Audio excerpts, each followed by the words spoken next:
Un petit sourire, Michel. Michel. Eh oui. Ah, en plein semis. On est à l'œuvre là. Eh ben, ici, la terre qu'on a préparée ce matin, on va planter les fèves.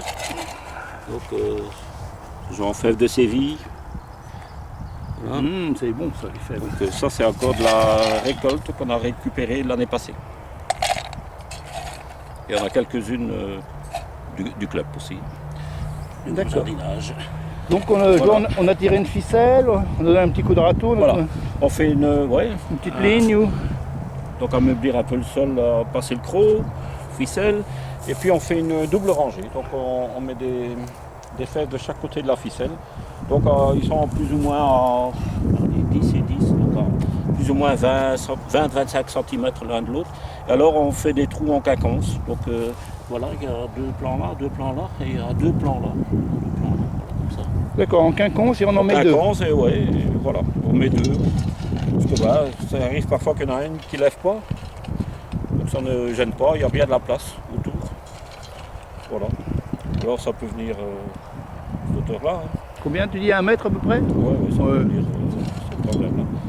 Donc ça fait des gousses sur les tiges. Donc, ça fleurit d'abord, puis il y a les gousses. Et c'est souvent avec le poids des gousses que la tige, alors, elle a tendance à tomber. Donc on peut un peu aider en mettant quelques bâtons de chaque côté et tendre une ficelle pour que ça tombe, que ça reste un peu entre les deux ficelles. D'accord. Comme ça, elle reste un peu plus... Les fèves. Et voilà, ouais. Elle ne s'abîme pas. Et donc là on est au 15 mars à peu près. Ah oui, on aurait déjà pu commencer avant, mais bon, il faut que la terre soit quand même praticable.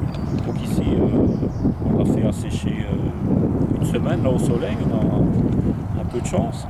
Donc ici, on en profite pour mettre dedans avant que les pluies n'arrivent. Mais la fève ne craint pas l'humidité. On l'a fait démarrer, comme le nom l'indique, ça pousse dans les marais. Donc voilà, ça aime bien l'humidité, ça ne craint pas le froid non plus. Et alors, ce qui arrive parfois, c'est que ça attire aussi les pucerons. C'est ce qu'on m'a dit, oui. Et c'est pas forcément, parce qu'ici, il y a des années qu'on n'a parfois pas de pucerons du tout. Mais c'est pas grave, parce qu'en fait, lorsqu'on a des pucerons, on attire alors du coup les coccinelles, parce que c'est un endroit où ça prolifère. Alors, voilà, les coccinelles viennent se régaler, donc voilà, ça fait un peu un élevage de coccinelles. Et ça n'affecte pas vraiment trop la fève, sauf si c'est vraiment fort envahi.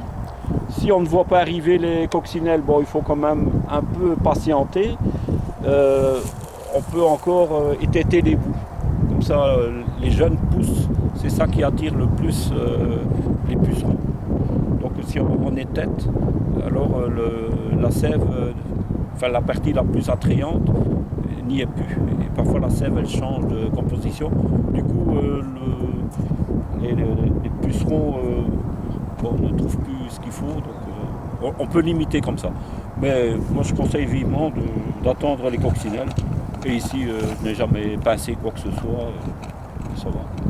Et donc ça sera à maturité à quel moment ça? Ah là ça sera au mois de juin. 15 mars, donc début juin, fin juin, mi-juin, on va dire 3 mois. Juin et ouais, même juillet encore. Ouais, il faut attendre 3 mois quand même pour ça dépend comment on veut les manger. Si on veut les manger en verre, donc avec la gousse, on enlève les pois.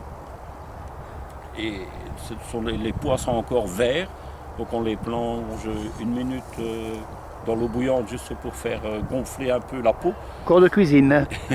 Et alors, ça facilite l'épluchage de la peau, parce que la peau, c'est ça qui est un peu plus amer. Mais autrement, l'intérieur, c'est vraiment délicieux. Alors, si on veut vraiment les garder jusqu'au bout, comme ça, là, on les laisse jusqu'au mois de juillet, août. Donc, la cosse devient vraiment brune, noire, elle sèche.